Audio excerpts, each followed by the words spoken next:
Hello, everybody. Thanks for joining us. My name is Peter Curran, and I'm the General Manager for Commerce at Lucidworks. And today we'll be talking with Veit, who's a director at Crate and Barrel in the Digital Product Management Group, about how Crate and Barrel is connecting shoppers with relevant products. Hey, Aaron. Hey, Peter. Thanks for having me. Thanks for coming. This is what we're going to talk about today. We're going to try to keep it an informal conversation, but talk a little bit about who Crate and Barrel is as a business, why Crate and Barrel partnered with Lucidworks, go over the project that we did together and the outcomes associated with that project. So first, Aaron, maybe you could just tell us a little bit about Crate and Barrel. So Crate and Barrel Holdings is the overseer of both Crate and Barrel and CB2. We have websites in US and Canada. And I have been with Crate and Barrel for a little over 3 years now. Cool. And what's something about working at Crate and Barrel that people might like to know? What's it like to work there? We've got a pretty cool headquarters up in Northbrook, Illinois. It looks a lot like a lot of our retail shops.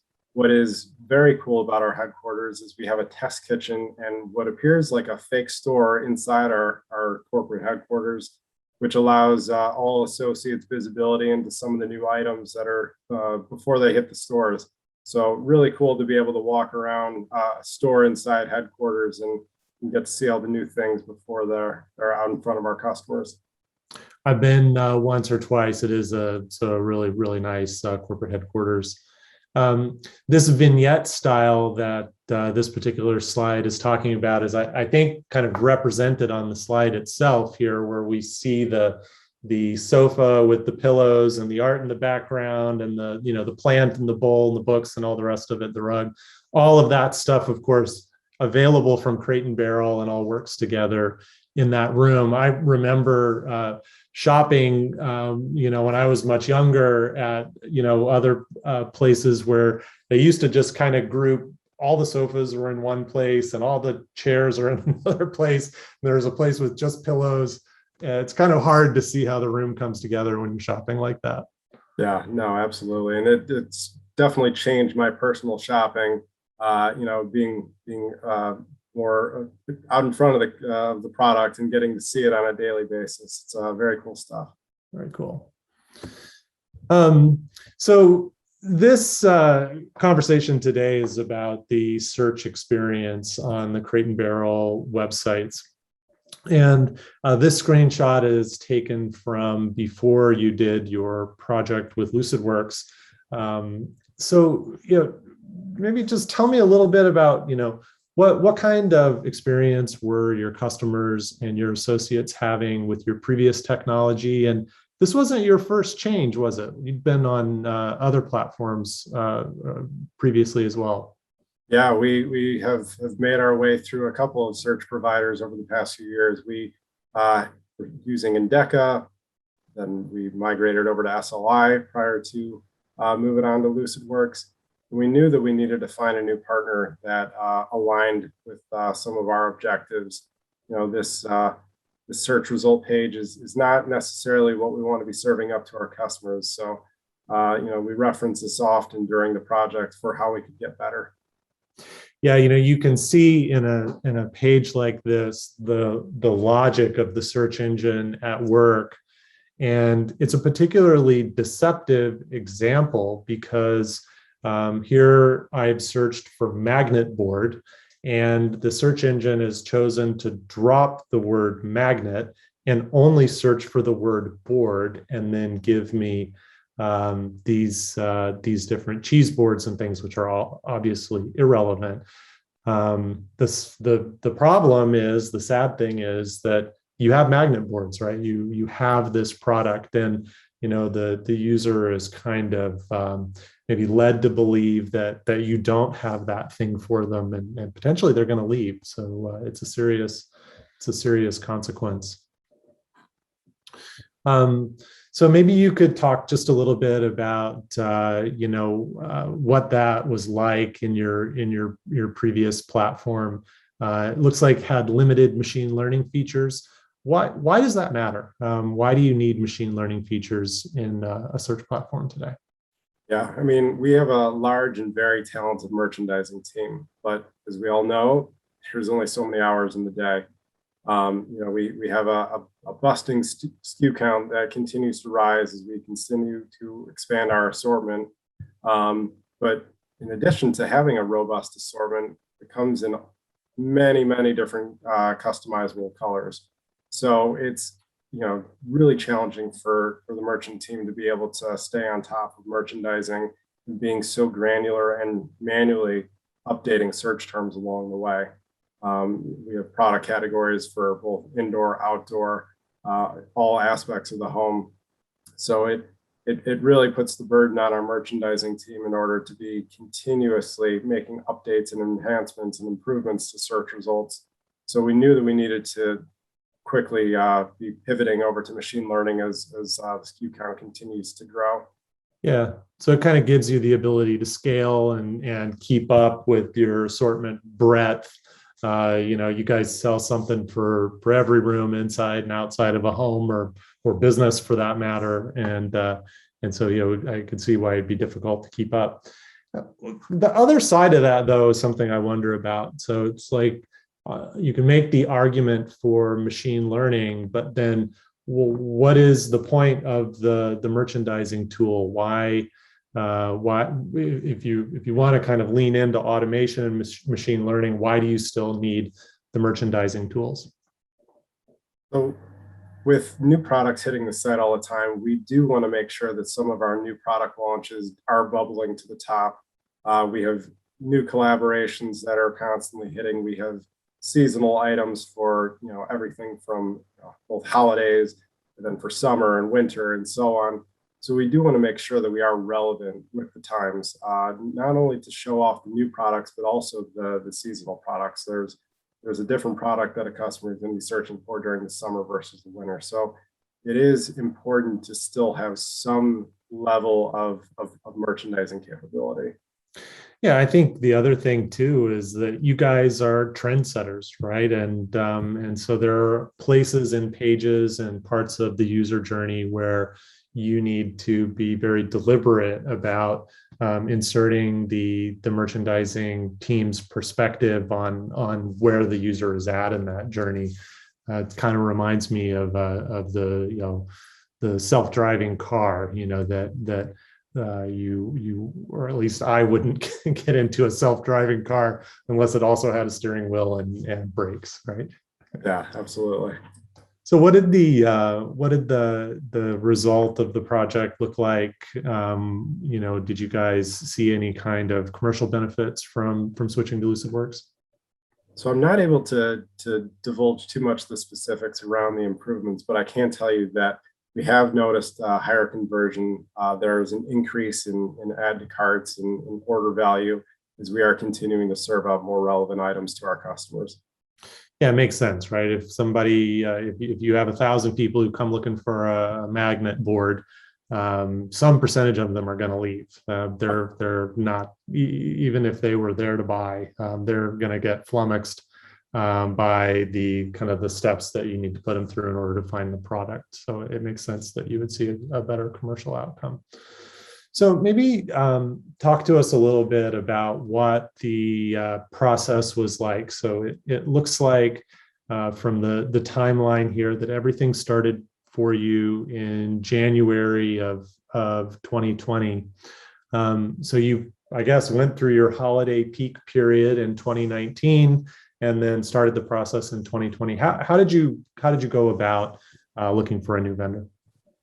We knew at that time that we were ready to make a change. The direction of our previous vendor wasn't necessarily aligned with our goals. Their roadmap wasn't shaping up how we were hoping. So we wanted to look for a new partner that did align with our objectives and was focused on enhancing the customer experience and was focused on continuing to build out their roadmap to offer us opportunities to grow our search business. So it was time for us to start looking out into the open market. So we had a formal RFP process.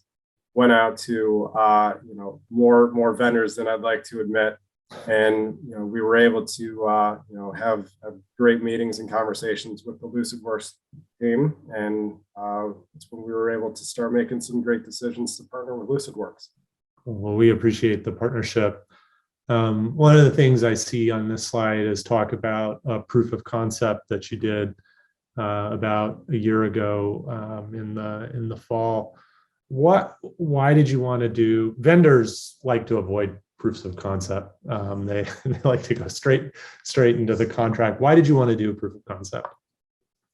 It's nice to see a vendor's product work with your own data. You can see if the current issues you have with your old platform manifests itself within the new platform. So it's nice to see. It's nice to see features and functionality on a slide, but really taking it for a drive is where you get an opportunity to see how it really works out with your own data. We have had this kind of session at previous Activate events. Prospective customers like to come to this kind of session and kind of see what the experience of another customer of Lucidworks was like.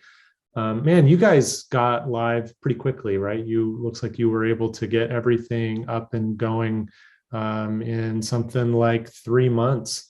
Maybe you could just tell us a little bit about what that project looked like. What were the things that you were thinking about and working on as you did the project? Yeah, I mean, like you said, we had a really ambitious plan of getting all 4 of our sites live in a very short period of time. So we lined up all the right internal and external resources in order to achieve our lofty goals.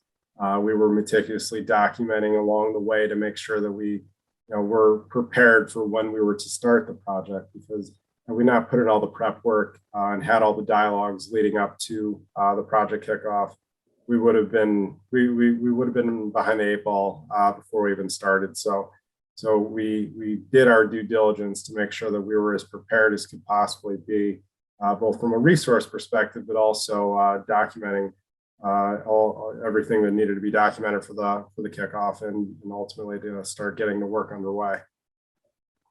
Yeah, and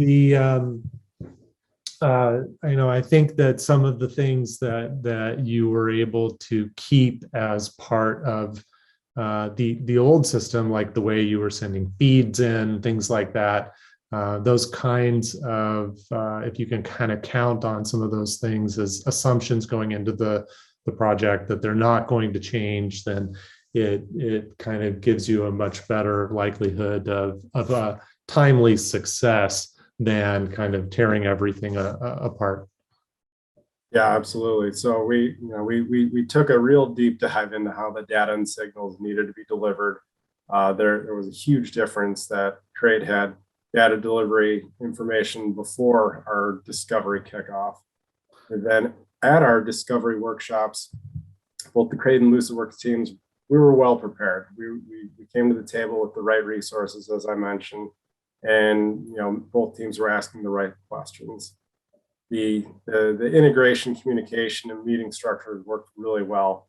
All team resources met twice a week to cover any outstanding questions and action items. We also, I know both teams had internal daily stand-ups and would add meetings as needed to make sure that we kept on pace to hit our dates. Trade had a lofty test plan designed and ready to go, and 10 days prior for both the launches, we scheduled additional check-ins to make sure everything was set up, no stone was left unturned. We were ready to go. We had you guys were on it, right? You're kind of managing it super closely, and I know from the vendor perspective, it's really helpful when the client kind of meets halfway or more than that, and kind of bringing the management and oversight and cadence to the project. You're just about to go into it. I love it when our customers have steering committee meetings, and I'm frequently able to participate in those on the vendor side, on the Lucidworks side. A lot of companies don't do them. Looks like you guys were able to kind of to keep those in your project. Yeah, absolutely. These were great meetings about milestone achievements, project phases, what to expect next. So we never had to guess what had been achieved and what was coming next.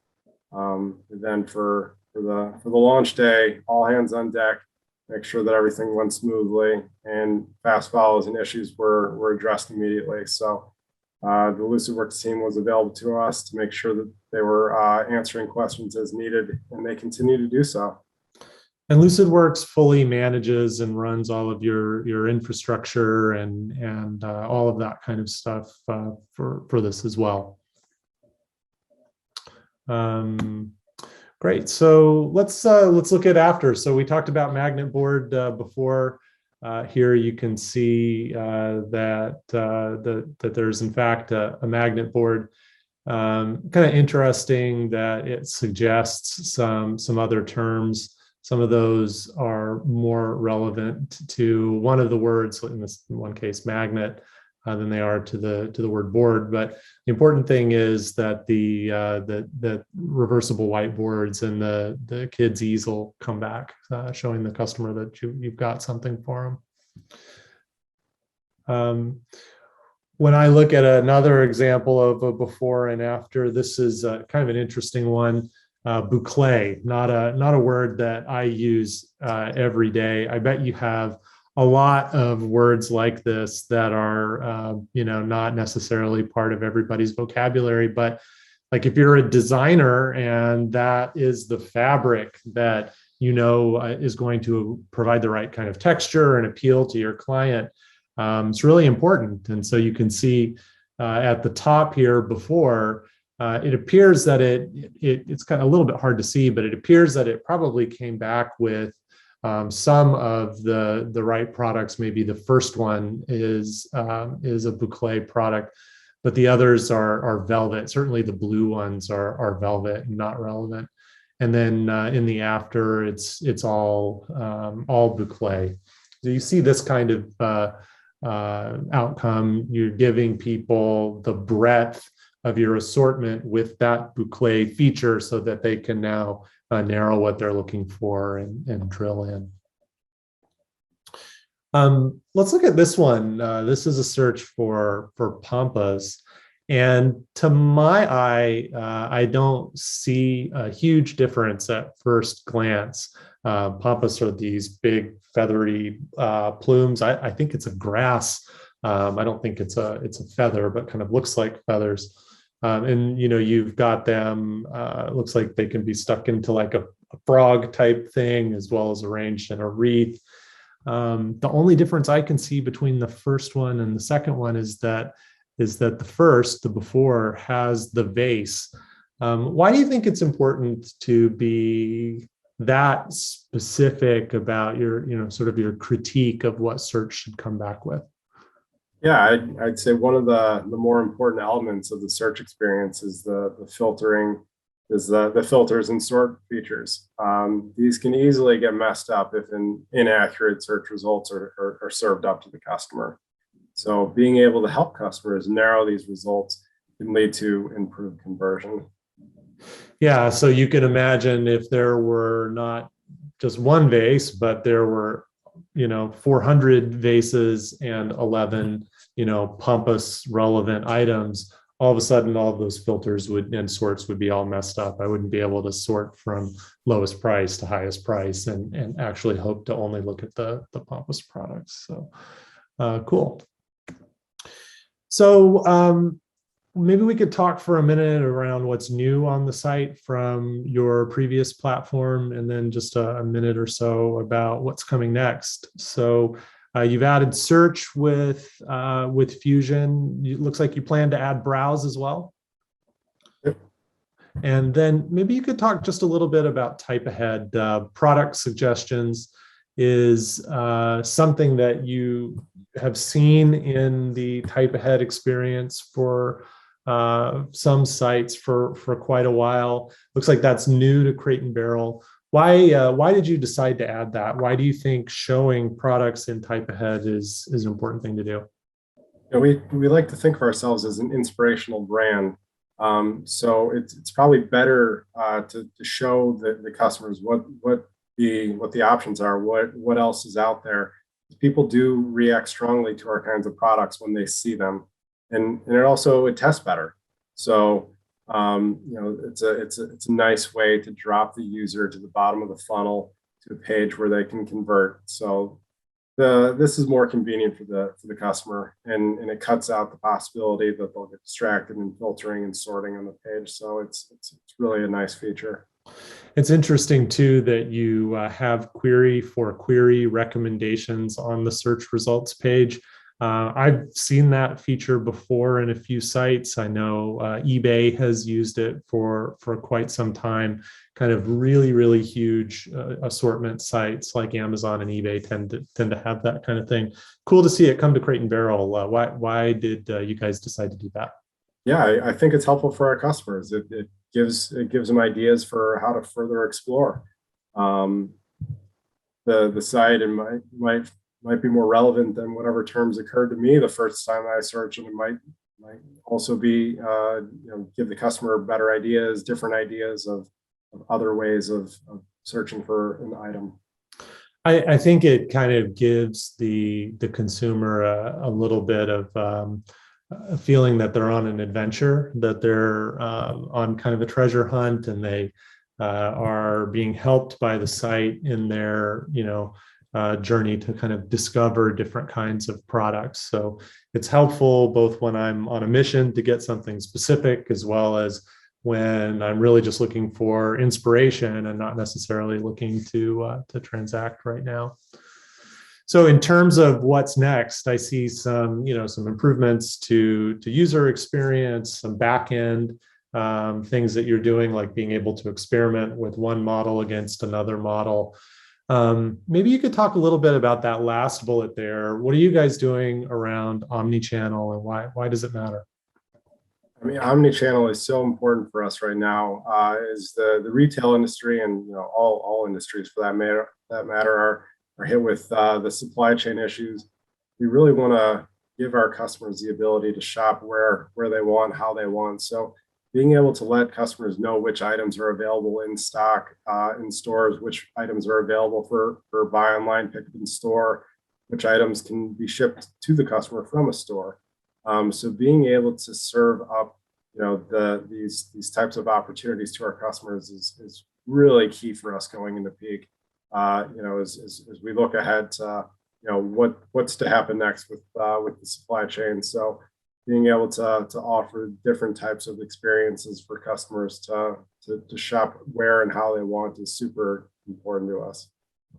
Yeah, I think just speaking as a consumer, especially, I mean, in a pandemic, I want to kind of get in and get out, or if I'm going to get in the car and go down to the store, I want to know that I'm going to walk away with the thing that I need. So I find it to be an incredibly useful feature, and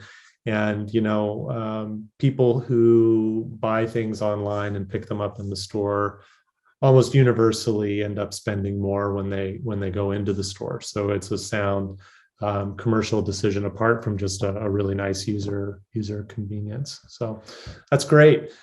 Well, that's all the content that we have today. I know this has been useful for a lot of people. Aaron, thank you so much for your business, and thanks for agreeing to do this with us. We really appreciate it. Yeah, I really enjoyed the conversation. Thanks for having me, Peter.